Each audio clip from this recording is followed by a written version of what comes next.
పూజ ఎలా చేయాలి ఇప్పుడు మనం వివరంగా చెప్పుకుందాం. శివుడి పూజ ఎలా చేయాలి అని అంటే నిశ్చలమైనటువంటి మనస్సుతో చేయండి. మానసికమైనటువంటి పూజ చేసే ప్రయత్నం చేసుకోండి.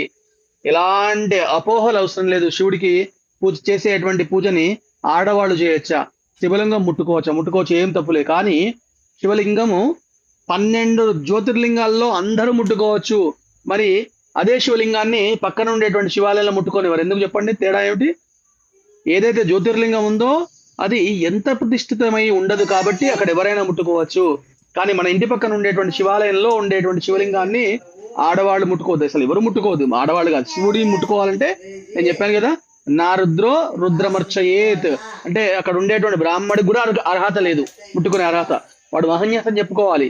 మహాన్యాసం చెప్పుకున్న తర్వాతే ఆయన ముట్టుకోవడానికి అవకాశం ఉంటుంది. కాబట్టి ఆ యొక్క శివలింగాన్ని ఎందుకు ముట్టుకోవద్దంటే కింద యంత్రం ఉంటుంది కాబట్టి. కాబట్టి మీరు